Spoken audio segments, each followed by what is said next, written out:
Okay, youngsters, we're moving on to section 6.3. What's that, you say? We've already solved some trigonometric equations. Didn't we do that a little bit in the last section? Well, you're right, but we're going to do it in more detail here, and we're going to solve more complicated ones. Because, you know, you never know when you're in a dark alley somewhere and someone holds you up with a gun and says, solve this trig equation. You want to be prepared, right? So what we're going to look at today is just mostly going through a bunch of examples here, and I'm going to mention a couple things before we get going. So just a reminder here, when you're solving trig equations, the entire trig ratio is like the variable. So in some of the ones we're going to see, we're going to want to move things around. You know, if you have something like sine x plus 2 is equal to 3, you're going to want to treat this entire thing as a variable. You're never allowed to just separate the x from sine x. So just sort of keep in mind that that's like your variable, and all you have to do is remember how to solve basic algebraic equations, and you should be fine. Anyway, we'll see how that works later in the examples. We're always going to want to isolate the trig ratio first, which is what we're pretty used to doing. We always isolate the variables when we're solving equations, so we're going to isolate the trig ratios.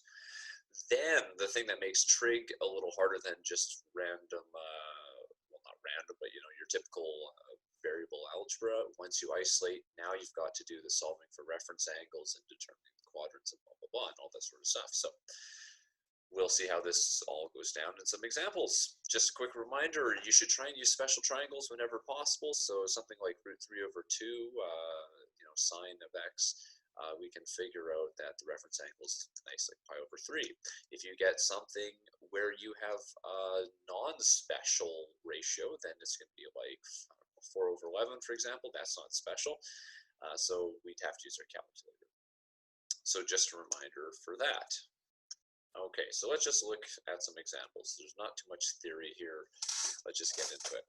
So example number 1, solve each equation over the domain 0 to 2 pi. Okay, this is a nice domain because that's just like here you go, just the one spin around. Okay, so nothing too tricky.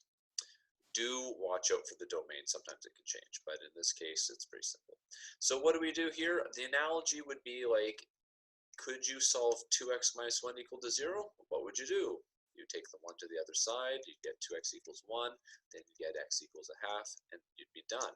We're going to do something very similar here, except sine x is like our variable, but we're just going to go 2 sine x equals, so we take the 1 to the other side, then we divide both sides by 2, and then we've got sine x equals to a half.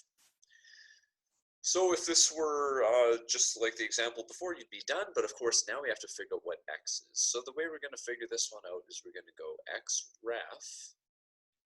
So 1/2 I do recognize as a special angle, so I'm just going to write a little tiny note there. This is a special, it's a special, I guess you could call it a special ratio.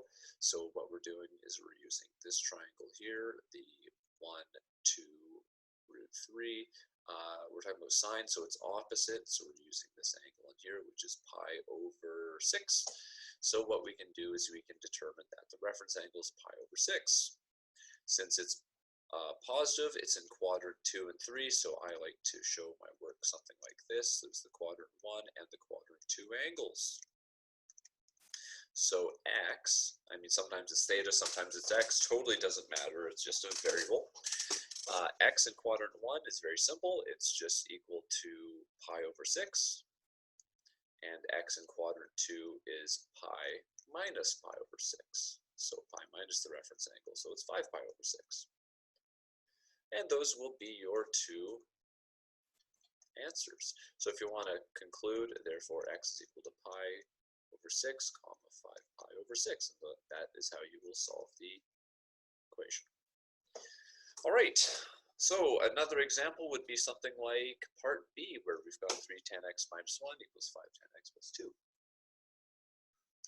So what we have to do is we have to get all the tan x's on one side and all the numbers on the other side. So we're going to think about this. If this was 3x minus 1 equals 5x plus 2, how would you solve it? And the answer is pretty simple, right? If you're in grade 12, you should be able to solve this no problem. You take 3x over there, and you're going to take the 2 over there, and you're going to solve. So we're going to do something very similar here. So we're going to subtract 3 tan x from both sides. So we're going to get negative 1 here equals 2 tan x plus 2. Then we're going to subtract 2 from both sides, and we're going to get negative 3 equals 2 tan x, or we can say tan x equals negative 3 over 2. Okay, so what we do now is we've just got to solve this bad boy right here. So is 3 over 2 a special angle?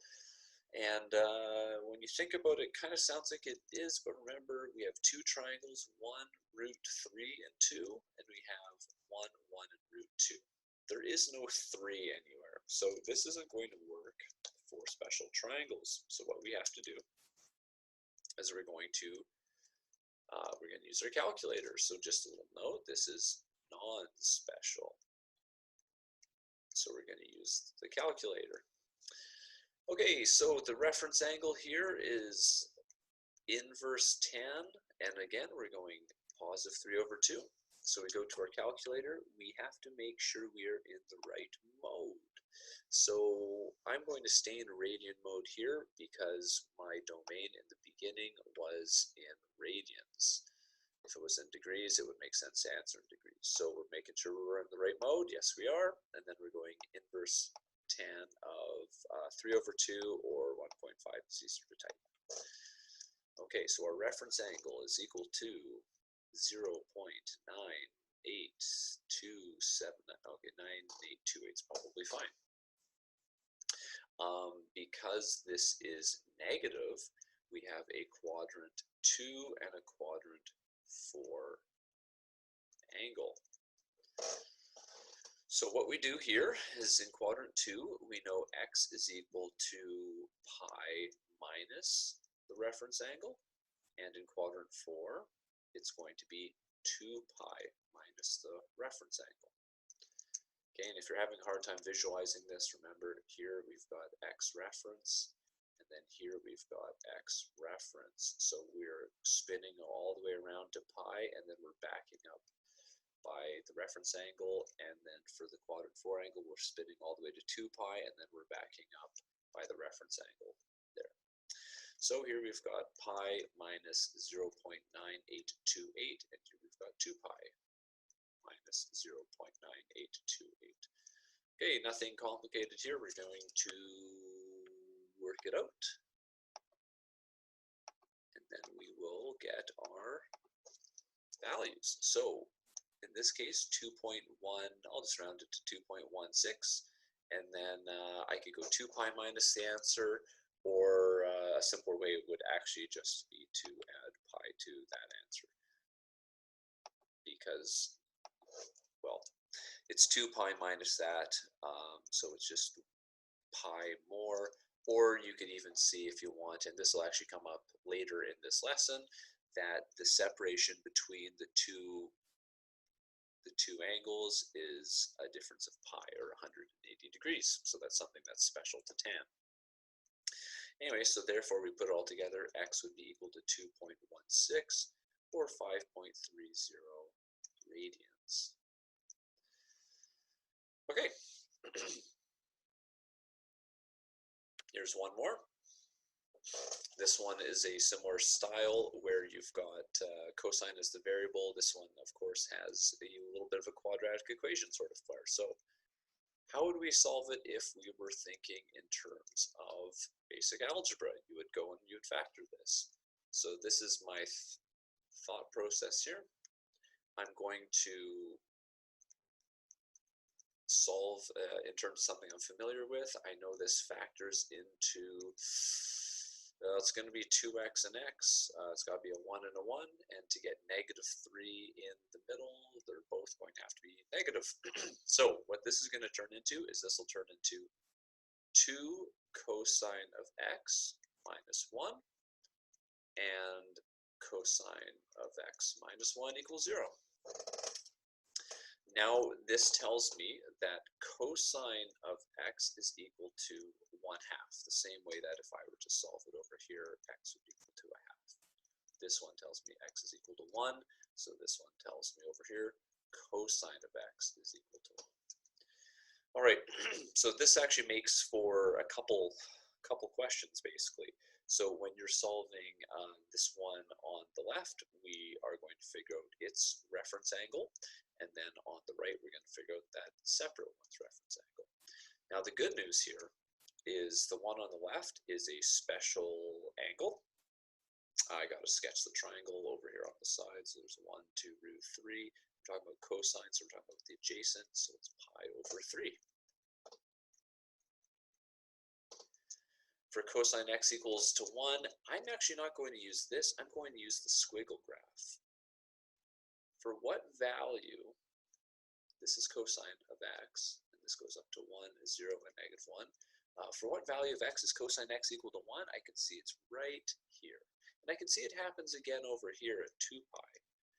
But if you go up and you look at our domain restriction, well, let's see, x, okay, so we're actually including 2 pi, so that's actually quite important, so we definitely want to include 2 pi.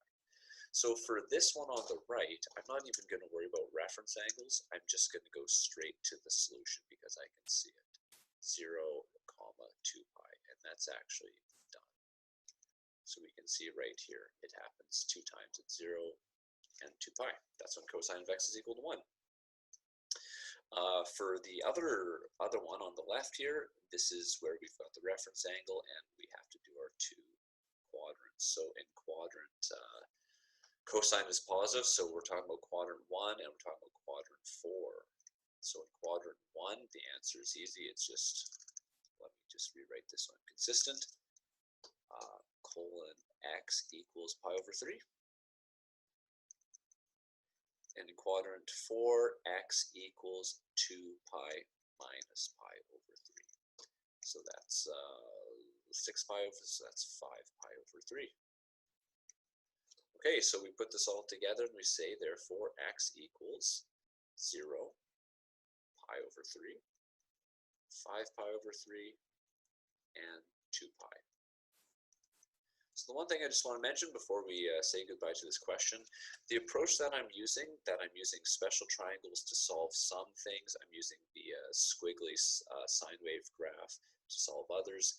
When I see something like 1 or zeros, I like to use the squiggle graph, and when I see special ratios, so this is like a special triangle, this to me is more of a sine wave kind of graph situation.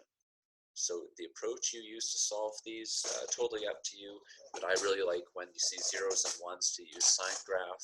It's good for zeros, 0 and 1, negative 1, etc. And the special triangles is for when you see like 1 over 2, 1 over root 3, that kind of stuff. Okay, so there's some different flavors for you.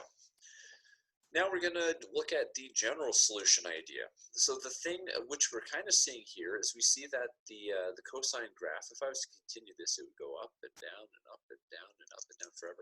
There would actually be an infinite number of solutions, and in general there are infinitely many coterminal angles that can be a solution to a given trig equation. Now when we put domain restrictions, we limit that, but sometimes we don't have a domain restriction. So a general solution is to represent all of them. Now here's a little Desmos printout. You can see the spacing of solutions in general for sine or cosine, because they both have the same wiggle. Cosine starts here, sine starts here. That's the only difference, right? This is where cosine starts, this is where sine starts. They both have the same wavelength. In general, we can see that the spacing of the solutions, this one here, and this one here, and this one here, are all the same solution. It's the upswing of the graph on each one, so it's a repeated solution. The spacing between them is they're always spaced apart by 2 pi. Same thing over here, spaced apart by 2 pi. The other solutions, so that would be the quadrant 1 solution. The other solution, which would be here, and its corresponding ones here and here, these ones are also spaced 2 pi apart. So all the time we have 2 solutions. There's a quadrant 1 and a quadrant 3 or 4, whatever it is. And the quadrant 1 solutions are all spaced 2 pi apart, and the quadrant 2 or 3 or 4 solutions are all spaced 2 pi apart, which means that we add 2 pi k, where k is an integer, to both of the solutions, the first and the second, third, or fourth quadrant, whatever it is. Okay, so whenever we are looking for the sine and cosine general solution, we're always adding 2 pi k to both of the solutions. Now tan is a little interesting as well, because with tan, we have a quadrant 1 solution and we have a quadrant 3 solution. Now, I'd like to just be consistent here and say this is like a quadrant 1. This is also another quadrant 1 solution, and this is a quadrant 1 solution. And what we might see is that there's like a quadrant 3 solution and a quadrant 3 solution and quadrant 3 solution. And you can see the spacing between quadrant 3 solutions is a full 2 pi rotation. So what we have here is we can go like this. We can say those are spaced 2 pi apart, and we can see those are spaced 2 pi apart. And we can see that the red ones similarly are also spaced 2 pi apart, and so on. But what we can also say is that the spacing between the points is always pi apart. If we're not differentiating between quadrant 1 and quadrant 3, every single solution is spaced pi apart.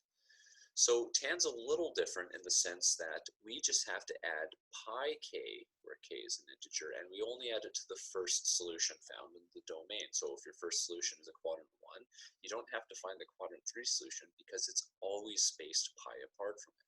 So it's a lot easier to just say one of the solutions and then you add pi k. And again, this is because the second solution is always spaced pi apart from it, so it's included.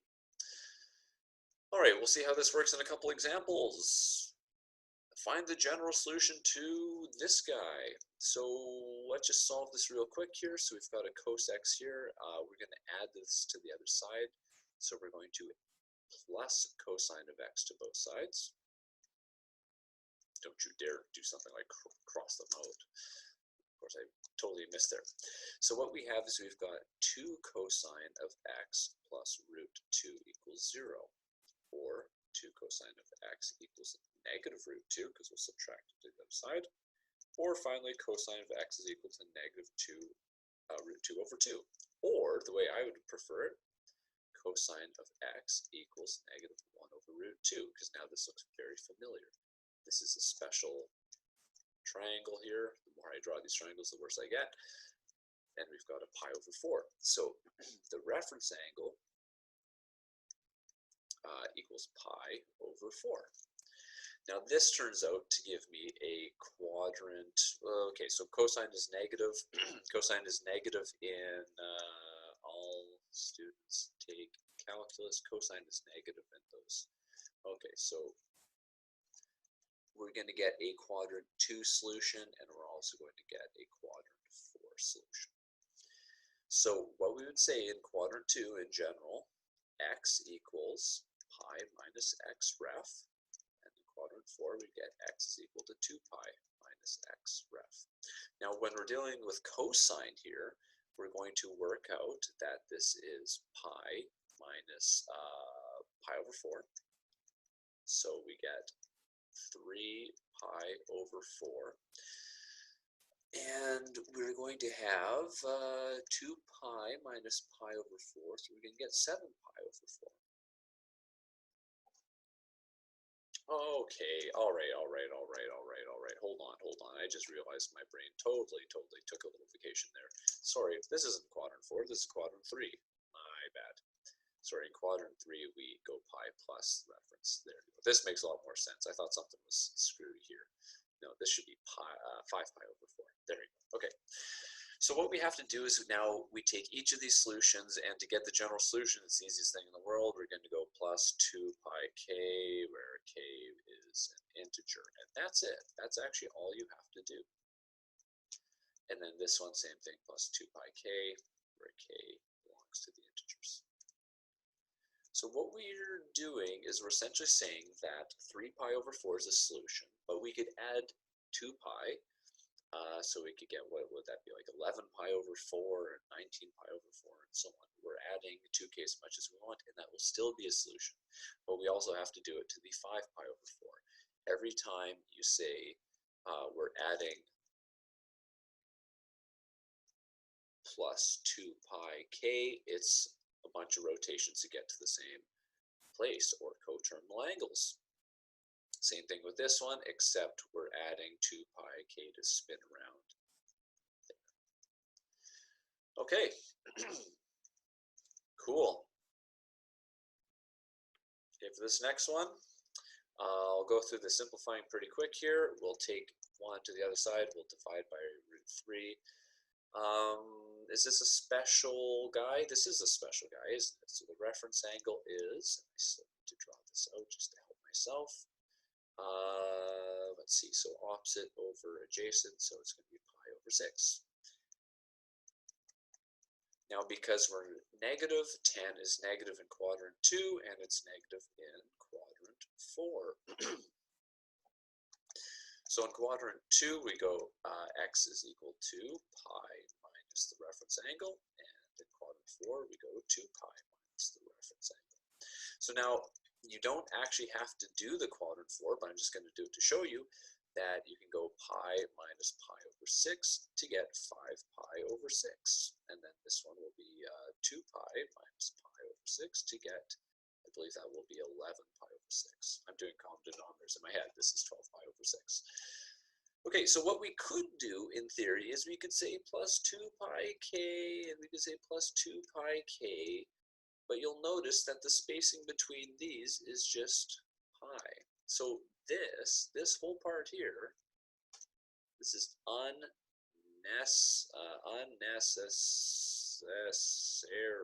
There we go, unnecessary. The number of n's and c's and s's and unnecessary seems unnecessary. Okay, so what we're going to do is we're not going to do this. We're simply going to say that the simpler answer,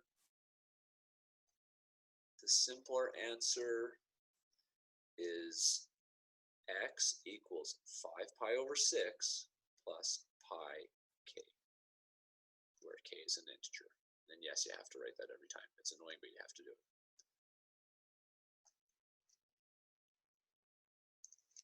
So if you're kind of getting a little weirded out or confused about that, let's just take a second. Let's actually write out the solution. So for example, e.g., x is 5 pi over 6. But we're adding pi k, so when we add pi k, what do we get to? Or we're just adding pi as many times as we want. It's not technically k. We'd have 11 pi over 6, right? Because pi is 6 pi over 6. Anyway, and then if we added it again, we get 17 pi over 6, and we get 23 pi over 6, and so on, right? So you'll notice that, of course, 5 pi over 6 was obviously included, but we got 11 pi over 6 by writing plus pi k. Anyway, so there we go. There's tan, there's your general solution. You can add pi as many times as you want, and you're going to get an answer. Okay, so angles with a coefficient. This is the next and final level of complexity in dealing with this.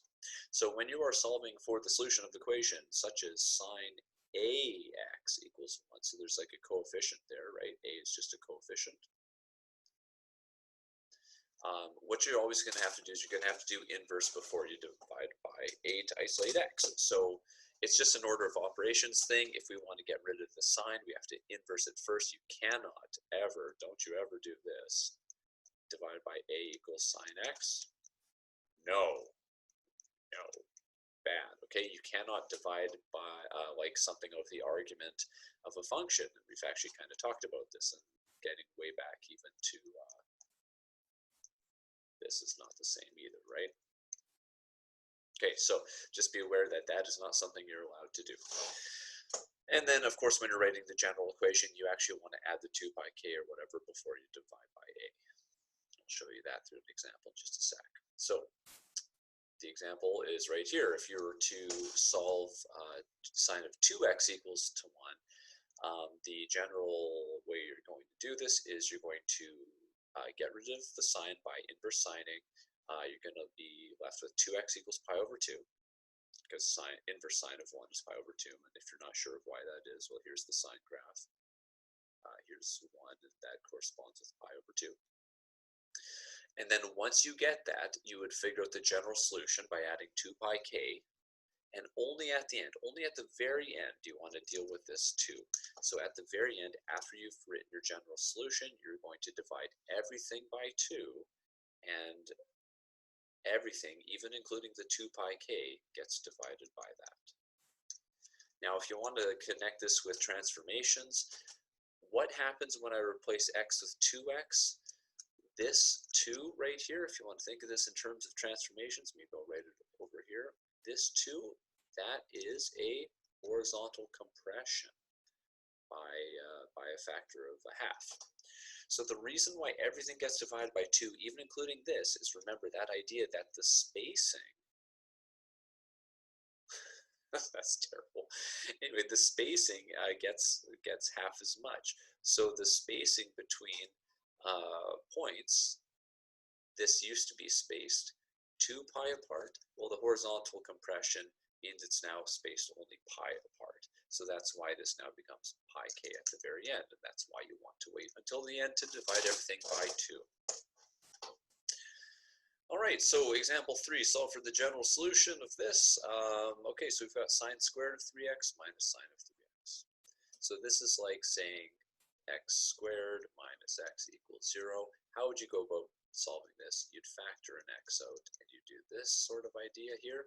So what I'm going to do is I'm going to factor out sine of 3x, and we're going to get sine of 3x minus 1 equals 0. So one of my solutions in this case would be to say x is equal to 0 and x is equal to 1. And I'm going to do something very similar here. I'm going to say sine of 3x equals 0, and I'm going to say sine of 3x equals 1. Then from there, I will work out the reference angle. Now, because this here, okay, so this here is equal to 0, I'm going to use my sine wave graph to solve. So remember, this is what a sine wave looks like. We've got 2 pi here, and we've got 0 here. We've got pi here. So for what values of x is my graph equal to 0? And what we can see here is we can see that 0, pi, 2 pi, etc., because it's going to keep repeating, all multiples of pi are the values for which sine of something equals 0. Now it turns out that the something was 3x. So if the 3x is equal to 0 or pi or 2 pi, then sine of 3x will be equal to 0. And what we can see here is if we're just multiples of pi, so this is where it's a little bit of an exception. We're not just blindly adding 2 pi k to whatever, because we can see this is actually pi k, where k is an integer. It's just the multiples of pi, so this is a special case. And then what we would do at the very end is we would divide by 3. So we'd say x is equal to pi k over 3, where k is an integer. So x could be pi over 3, 2 pi over 3, 3 pi over 3, 4 pi over 3, and so on. That's how we would solve that bad boy. Now over here on the right, we've got sine 3x is equal to 1. Where is sine of 3x equal to 1? So we can see it happens here, we can see it happens here. So this point corresponds with pi over 2. So in this case, we get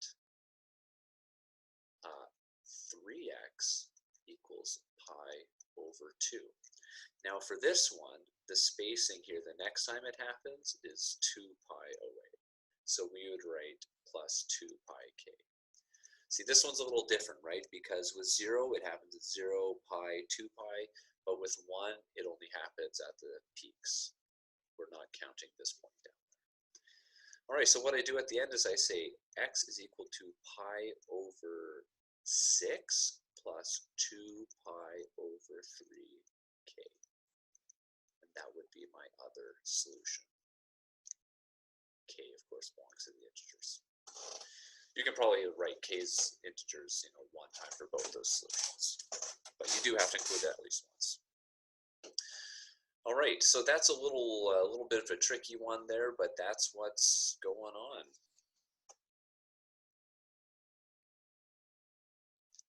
Okay, and for B, I guess I'll just go back to red because why not? So here it's 4 tan x over 2 plus 4. So I'll get tan x over 2 by itself. We'll subtract 4 over, and then we'll divide by 4. So this actually simplifies it to tan x over 2 is equal to -1. So is this a special angle? Can we have a ratio of opposite to adjacent of 1? And you bet, we've got the pi over 4. So what we do is we write x over 2 reference equals pi over 4. Now this, because it was negative, the negative means it's in quadrant 2 and quadrant 4. Just have to think about that one for a sec. I'm just going to write a little note here in case anyone sort of missed that. This negative sign means quadrant 2, quadrant 4. Okay, so what are my angles in quadrant 2 and quadrant 4? Quadrant 2, x. Okay, now we're going to have to be real careful here. Because we've got x over 2, we're actually going to keep that the whole way through. X over 2 equals pi minus x over 2 ref, which is equal to pi minus pi over 4, which is equal to 3 pi over 4. In quadrant 4, same thing, x over 2 is equal to 2 pi. Okay, now we're doing tan, so actually I'm going to stop right there because I actually don't really need to. I can actually skip this. We can skip since we're going to include Q for solution in the general by adding pi over just pi k. So what we would do up here is we would then go, okay, so I'm gonna add pi k to this guy up here. So I'm gonna take this and I'm gonna just write this in a different color to really show. So we kept x over 2 as this, and we did all the same steps. We went, okay, pi minus the reference angle, we went pi minus pi over 4, we did all the stuff. And then only at the very end, we have x over 2 equals 3 over 4 plus pi k. Now we can say x equals, we're going to multiply both sides by 2. This would be 3 pi over 2 plus 2 pi k. And that will be the solution. Of course, k is an integer. Okay, so that gets to be pretty heavy duty. It's definitely something to get some practice with. Now, just before we go, I would actually like to show the Desmos of this here. There's my beautiful video comments on one of my videos here. Okay, so let's just have a little look here. So what we've got is I'm going to not do the original. I'm going to simplify to tan x over 2 equals -1. So tan of x divided by 2, and I would like to see where that's equal to -1. So when does it cross the line? Y is equal to -1. So what we should have found here is we have some solutions. So we've got -pi over 2. Okay, I'm not interested in that one. Here's 3 pi over 2. Okay, so I want to make sure this is actually matching. So there's 3 pi over 2, which I have in my solution. And now I'm saying plus 2 pi k is the spacing. So 2 pi, let's see, so we've got 3 pi over 2. And what do we get when we add 2 pi to it? 2 pi is like 4 pi over 2. So there's my spacing of 7 pi over 2. And you can see exactly what happens. If I get rid of that 2 and I make it a 1, everything's spaced much closer together, but by dividing it by 2, everything is spaced farther apart. So there's my solutions, and it keeps on going forever in all directions. So 11 pi over 2, 7 pi over 2, 3 pi over 2. Okay, so that's what we're doing when we're writing the general solution. We're saying tan repeats infinitely, and we're saying this is the list of all the possible solutions. Okay, that's it for this one. My experience tells me that people usually have a little bit of a tough time because there's just so many steps. This is definitely a practice makes perfect kind of thing. That's it. See you later.